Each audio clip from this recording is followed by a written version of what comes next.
High student, তোমরা সকলে কেমন আছো? আশা করি ভালোই আছো। দ্য স্মার্ট ইংলিশ টিউটরের পক্ষ থেকে সবাইকে আবারও আন্তরিক শুভেচ্ছা, ভালোবাসা ও অভিনন্দন জানাচ্ছি। আজকে তোমাদের সামনে মডেল অ্যাক্টিভিটি টাস্ক আগস্ট 2021 অর্থাৎ থার্ড ইউনিটের জন্য যে আগস্ট মাসে আবার যে মডেল অ্যাক্টিভিটি টাস্কের কোশ্চেন দেওয়া হয়েছে তার সমাধান নিয়ে আজকে তোমাদের সামনে উপস্থিত হয়েছে। তো যাই হোক, এই কোশ্চেনটার সমাধান করার আগে তোমাদের কাছে ছোট্ট একটা রিকোয়েস্ট, তোমরা চ্যানেলটাকে সাবস্ক্রাইব করে দাও এবং পাশে থাকা বেল আইকনটাকে ওয়াল নোটিফিকেশান অন করে দাও পরবর্তী ভিডিওগুলো আপডেটস পাওয়ার জন্য। আর যারা সাবস্ক্রাইব করে দিয়েছো তাদেরকে অসংখ্য ধন্যবাদ। তো যাই হোক, দেখো মডেল অ্যাক্টিভিটি টাস্ক ক্লাস 7-এর প্রথমে কি দেওয়া রয়েছে, প্রথমে একটা প্যাসেজ তুলে দেওয়া রয়েছে আর প্যাসেজ থেকে সেখান থেকে কোশ্চেন করা হয়েছে, তাই না? তো কী বলা হয়েছে প্যাসেজটাতে দেখো, read the following passage and answer the questions given below. অর্থাৎ প্যাসেজটাকে পড়ো এবং পড়ার পরে নিচের যে প্রশ্নগুলো দেওয়া রয়েছে সেগুলো সমাধান করো। তো প্যাসেজটা দেখো, আমরা একটু আগে পড়ে নিই, তারপরে প্রশ্ন উত্তরগুলো করবো, তাই না? তো এখানে বলা হয়েছে we would find the hammer for him, অর্থাৎ উই উড ফাইন্ড আমরা খুঁজে পেয়েছিলাম, দ্য হ্যামার মানে হাতুড়িটা, ফর হিম মানে তার জন্য, ঠিক আছে? And then he would have lost the sight, আর সেই মাত্র বা তখন সে সাইট মানে অর্থাৎ মানে যেখানে চিহ্ন রেখেছিলেন, অর্থাৎ যে ব্রেকটা মারবে কুদবে হাতুড়ি দিয়ে, যে জায়গাটা তিনি ইন্ডিকেট করেছিলেন, নির্দেশ করেছিলেন, সেই জায়গাটা অর্থাৎ সাইটটা ভুলে গেলেন। অফ দ্য মার্কস মানে চিহ্ন, অর্থাৎ চিহ্নের যে দৃশ্যটা সেটা ভুলে গেলেন। He had made on the wall, যেটা দেওয়ালের উপরে করা ছিল। Where the nail was to going, যেখানে করে ব্রেকটা পোতা হতো। Each of us had to get up, প্রত্যেকে আমরা কি করেছিলাম, উঠেছিলাম। অন দ্য চেয়ার মানে চেয়ারে, বিসাইড হিম মানে তার পাশে। অ্যান্ড সি এবং দেখছিলাম, উই কুড ফাইন্ড ইট, আমরা এটা খুঁজে পাই কিনা। উই উড ইচ ডিসকভার ইট, আমরা প্রত্যেকেই দেখাচ্ছিলাম। ডিসকভার মানে তৈরি করা, হ্যাঁ, মানে এখানে দেখানো। It in a different place, আমরা প্রত্যেকেই মানে ভিন্ন ভিন্ন জায়গায় দেখাচ্ছিলাম। আমাদের কাছে কারো কাছে মনে হচ্ছিলো এটা হয়তো সেই ফুটো করা জায়গাটা হতে পারে, চিহ্নটা হতে পারে, কেউ আবার দেখাচ্ছিল অন্য সাইড, বিভিন্ন জায়গাগুলো দেখাচ্ছিলো, মানে এক জায়গাতে দেখাচ্ছিলো না, কেউ বুঝতে পারছিল। And he would call us all fools, আর তিনি আমাদেরকে সকলকে বোকা বলে সম্বোধন করলেন। তারপরে কি বলা হয়েছে দেখো, trying to reach a point 3 inches, 3 inches মানে 3 ইঞ্চি, তাই না? ট্রাইং মানে চেষ্টা করছিল, টু রিচ মানে পৌঁছতে, মানে 3 ইঞ্চি ওপর দিকে পৌঁছানোর চেষ্টা করছিল, হ্যাঁ, নির্দেশ করার জন্য। কে বলছে? Uncle Podger. And beyond what was possible for him to reach, তার কাছে যতটা সম্ভব পৌঁছানোর তিনি চেষ্টা করছিলেন। দ্য স্ট্রিংস উড স্লিপ, আর সেই মাত্র তৎক্ষণাৎ তিনি কী করলেন, স্লিপ করে গেলেন। And down he would the slide on the piano, আর তিনি স্লিপ করে গিয়ে পিয়ানো অর্থাৎ বাদ্যযন্ত্রের একটা গান বাজানোর যে মেশিনটা পিয়ানোটা, সেই পিয়ানোর ওপরে কী করলেন, তিনি পড়ে গেলেন, তাই না? এই হচ্ছে তোমাদের প্যাসেজ। এবার দেখো কি করা হয়েছে, অ্যাক্টিভিটি 1। অ্যাক্টিভিটি 1-এ কী বলা হয়েছে দেখো, অ্যাক্টিভিটি 1-এ বলা হয়েছে রিঅ্যারেঞ্জ দ্য ফলোয়িং সেন্টেন্স, অর্থাৎ কী করবে, আবার বাক্যটাকে রিঅ্যারেঞ্জ মানে পুনরায় কালেক্ট করা। অর্থাৎ দেখো এলোমেলো করে দেওয়া আছে, মানে সিরিয়াল নাম্বারটা উল্টাপাল্টা করে দেওয়া আছে, তোমাকে গল্পটাকে পড়ে বা প্যাসেজটাকে পড়ে কী করতে হবে, সিরিয়াল নাম্বার ওয়াইজ করতে হবে।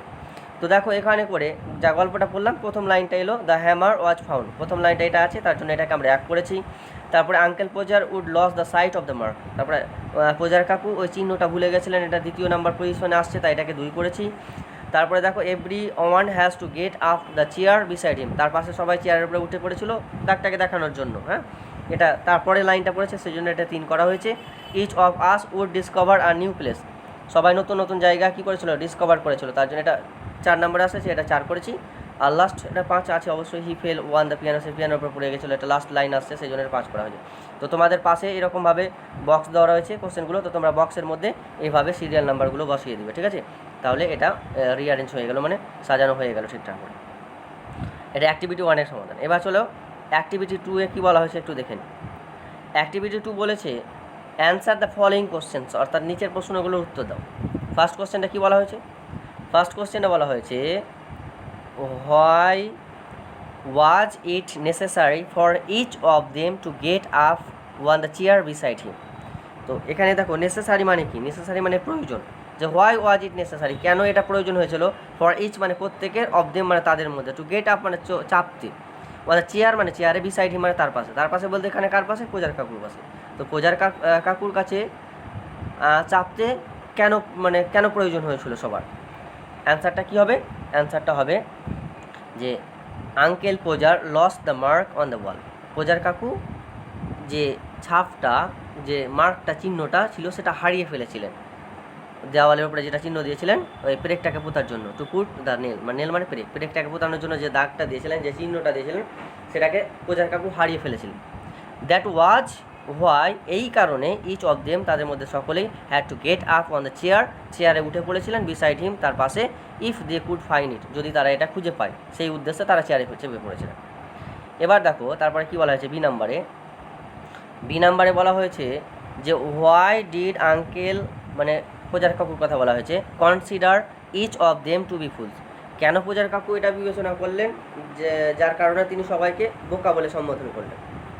কারণটা দেখো এখানে স্পষ্টভাবে অ্যান্সারে বলা হয়েছে, each of them discovered the mark in the differences new place. কারণ প্রত্যেকে তাদের মধ্যে যারা ছিল সবাই আলাদা আলাদা নতুন নতুন জায়গা কী করছিল, দেখাচ্ছিলেন ব্রেক পোতার জন্য। And for the uncle Podger, সে এই জন্যই পূজার কাকু কনসিডার বিবেচনা করে তিনি তাদেরকে বিবেচনা করলেন টু বি ফুলস ফুল বলে, অর্থাৎ ফুল বলে সম্বোধন করে। এখানে কনসিডার সম্বোধন করাও বলতে পারে, তাহলে তাদেরকে সম্বোধন করেছিল বোকা বলে। এবার থার্ড কোশ্চেনটাকে দেখো, সি নাম্বার কোশ্চেনটাকে দেখো, how did uncle Podger fall on the piano. Podger কাকু কী করে পিয়ানোর ওপর পড়ে গেলেন? তাহলে এখানে অ্যান্সারটা কী করা আছে, when uncle Podger was hanging the picture off the wall. অর্থাৎ পূজার কাকু যখন ছবিটাকে টাঙাতে যাচ্ছিলেন ওই দেওয়ালের ওপর, the string slipped and down he slided on the piano. অর্থাৎ দড়িটা ছিঁড়ে গিয়ে স্লিপ করে গিয়ে সে কী করলেন, পিছলে গিয়ে পূজার কাকু সেই পিয়ানোর ওপর পড়ে গেছেন। এই হচ্ছে অ্যাক্টিভিটি 2। এবার অ্যাক্টিভিটি 3টা দেখব। অ্যাক্টিভিটি 3 কী বলা হয়েছে, এখানে কিছু শিক্ষণীয় বিষয় আছে অ্যাক্টিভিটি 3তে, একটু তোমরা প্লিজ মনোযোগ দিয়ে দেখো, তাহলে আশা করি বুঝতে পারবে। অ্যাক্টিভিটি 3তে কী বলা হয়েছে, এখানে বলা হয়েছে underline the nominal compounds in the following sentence. অর্থাৎ নমিনাল কম্পাউন্ড করো। হ্যাঁ, নমিনাল শব্দটা, এখানে নমিনাল কম্পাউন্ড বলতে আমরা কী বুঝি একটুখানি দেখে নিতে হবে। দেখো, যখন দুটো নাউন যুক্ত হয়ে একটা নাউন তৈরি হয়, ঠিক আছে, একটা নাউনের মধ্যে দুটো নাউন যুক্ত থাকে, দিয়ে একটা নতুন নাউন তৈরি হয়, সেই নাউনটাকে আমরা বলবো নমিনাল কম্পাউন্ড বলবো, ঠিক আছে। তো এই বাক্যগুলোর মধ্যে যেটা নমিনাল কম্পাউন্ড হবে সেটা নিচে আন্ডারলাইন করতে বলেছে, অর্থাৎ দাগ দিতে বলেছে তলায়। তো এখানে আমরা দেখো হলুদ কালার করে দিয়েছি, আর তার সঙ্গে সঙ্গে নিচে আন্ডারলাইনও করে দিয়েছি, দাগও করে দিয়েছি, তোমাদের ভালো করে বোঝার জন্য। ফার্স্ট কোশ্চেনটা কী বলা হচ্ছে দেখো, সাইলেন্স ইট ইজ রেনিং। বলছে দেখো নিস্তব্ধভাবে, এটা কী হচ্ছে, বৃষ্টি হচ্ছে, এখন বৃষ্টি হচ্ছে। You should wear the raincoat, তুমি রেইনকোটটা পরে নাও। তাহলে এই বাক্যটার মধ্যে দেখো রেইনকোট এমন একটা শব্দ, এর মধ্যে দুটো নাউন লুকিয়ে আছে। দেখো, রেন একটা নাউন, রেন বৃষ্টি, এটা একটা নাউন, আর কোট একটা নাউন, দুটো ভিন্ন ভিন্ন নাউন কিন্তু যুক্ত হয়ে একটা নাউন, নতুন নাউন গঠিত হয়েছে, রেইনকোট, তাই না? অর্থাৎ এইগুলো কোটগুলো যাতে বৃষ্টিতে না ভেজে সেই জন্য পড়ার জন্য রেইনকোট বলা হচ্ছে এখানে। তো একটা নাউনের সৃষ্টি হয়েছে, সেই জন্য এটা হচ্ছে নমিনাল কম্পাউন্ড। দ্বিতীয় রকমভাবে দেখো, দ্বিতীয় নম্বরটাও একই জিনিস, do you know how to use, তুমি কি জানো কী করে ব্যবহার করতে হয় দ্য ওয়াশিং মেশিনটাকে। ওয়াশিং একটা নাউন এটা একটা, আর মেশিন একটা নাউন, তাহলে দুটো নাউন মিলিয়ে একটা নাউন তৈরি হয়েছে, দিয়ে হয়েছে ওয়াশিং মেশিন, ঠিক আছে। তাহলে এটা হচ্ছে নমিনাল কম্পাউন্ড। সি নাম্বারটা দেখো, never wash the drinking water, এখানে ড্রিঙ্কিং এবং ওয়াটার মিলিয়ে কী হয়েছে, একটা নাউন তৈরি হয়েছে, সেই জন্য এটা হচ্ছে নমিনাল কম্পাউন্ড। ডি নাম্বারটা দেখো, there is not a single well pump in our area. তো এখানে দেখো ওয়েল আর পাম্প এই দুটো নাউন মিলিয়ে একটা নাউন তৈরি হয়েছে, তার জন্য এটাকে আমরা বলবো কি, নমিনাল কম্পাউন্ড বলবো, ঠিক আছে। এই হচ্ছে তোমাদের নমিনাল কম্পাউন্ড। তাহলে এই যে আন্ডারলাইন করা আছে, তোমরা এইভাবে কোশ্চেনে আন্ডারলাইন করে নিও, ঠিক আছে। এবার তারপরে দেখো 4 নাম্বারটা কী বলা হয়েছে, অ্যাক্টিভিটি 4-এ বলা হয়েছে write the summary of the given passage. অর্থাৎ নিচে যে প্যাসেজটা দেওয়া রয়েছে, যে ছোট্ট একটা গল্প দেওয়া রয়েছে, সেই প্যাসেজটাকে পড়ে তোমরা কি করো, সামারি করো। সামারি হচ্ছে মূল অংশটাকে লিখো এখানে, হ্যাঁ, আরও ছোটো করে লিখো মূল অংশটা। তো প্রথমে কি বলা হয়েছে দেখো, দ্য কনস্টেবল কেম, একটা কনস্টেবল এলো, কনস্টেবল ওই পুলিশ কনস্টেবলের কথা বলছে। He took me by the hand, সে আমার হাতটাকে ধরে নিয়ে গেল। অ্যান্ড পুশ মি আউট, আর আমাকে বের করে দেওয়া হলো। My luggage was also taken out, আমার লাগেজগুলো অর্থাৎ ব্যাগ ট্যাগগুলোও বের করে দেওয়া হয়েছিল। I refuse to go to the other compartment, compartment মানে কী গো, কামরা, কামরা বলতে বগিকে বোঝানো। আমি অন্য কামরাতে অর্থাৎ ট্রেনের যে অন্য কামরা আছে সেই কামরাতে যেতে কী করলাম, রিফিউজ করলাম, মানে প্রত্যাখ্যান করলাম। And the train steam down, ট্রেনটা কী করলো, চলতে শুরু করলো। I went and sat in the waiting room, আমি কী করলাম, গেলাম এবং ওয়েটিং রুমে বসে বললাম। কিপিং মাই হ্যান্ডবুক, মানে আমার হ্যান্ডবুকগুলোকে নিয়ে, অর্থাৎ হ্যান্ডব্যাগগুলোকে নিয়ে, অর্থাৎ ব্যাগগুলো, লাগেজগুলোকে নিয়ে, উইথ মি মানে আমার সঙ্গে। Leaving the other luggage where it was, অন্যান্য লাগেজগুলোকে ছেড়ে এটাকে নিয়ে আমি বসেছিলাম। The railway authorities had taken the charge for him, তার জন্য যে রেলওয়ে যারা অথরিটিস রয়েছে অর্থাৎ দেখাশোনা যারা দায়িত্ব রয়েছে তারা কী করলেন, আমাকে এটার জন্য চার্জ করলেন, অর্থাৎ আমাকে ফাইন করলেন, এটাকে বলে। তো এটা হচ্ছে কী বলতো, প্যাসেজ করা আছে, এখান থেকে আমাদেরকে সামারিটা করতে হবে। সামারি মানে যে মূল বিষয় যেটা, সেই মূল বিষয়টাকে আমাকে লিখতে হবে। তো এখানে দেখো লিখে দিয়েছি অ্যান্সারটাতে, তোমরা হেডলাইন করবে প্রথমে, the constable and the passenger, মানে একটা কনস্টেবল পুলিশ আর একটা হচ্ছে প্যাসেঞ্জারের একটা মানে কি ছোট্ট সামারি। তো যাই হোক ওটাকে সাবজেক্ট করে আন্ডারলাইন করে দিবি।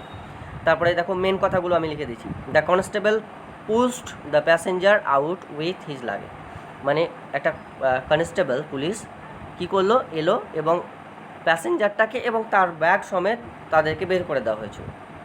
রিফিউজিং টু বলছে charge the compartment, he sat in the waiting room only with his the hand bag. তো যাই হোক না কেন ওই লোকটা অর্থাৎ চার্জ মানে এখানে অ্যাকচুয়ালি ফাইন করা থেকে রিফিউজিং করার জন্য মানে তিনি অন্য কম্পার্টমেন্টে না গিয়ে সে ওয়েটিং রুমে বসে পড়েছিলেন, হ্যাঁ, তার ব্যাগটাকে নিয়ে, লাগেজটাকে নিয়ে। The railway authorities had taken the charge of his luggage, তাহলে রেলওয়ে যারা অথরিটিস রয়েছে অর্থাৎ যারা দেখাশোনার দায়িত্বে রয়েছে, যারা অফিসারগুলো রয়েছে তারা এলো এবং সেটা কী করলো, তার লাগেজের জন্য তাকে চার্জ করা হলো, অর্থাৎ ফাইন করা হলো। এই হচ্ছে তোমাদের মডেল অ্যাক্টিভিটি টাস্ক। তো যাই হোক ছাত্রছাত্রীরা, তোমরা শেষবারে আবার বলি তোমাদেরকে শেষ মুহূর্তের দিকে যে তোমরা চ্যানেলটাকে অবশ্যই সাবস্ক্রাইব করো, ভালো লাগলে লাইক করো, শেয়ার করো এবং কমেন্ট করো, ঠিক আছে? আজকে এই পর্যন্ত, বাই, আবার দেখা হবে নতুন একটা ভিডিও নিয়ে।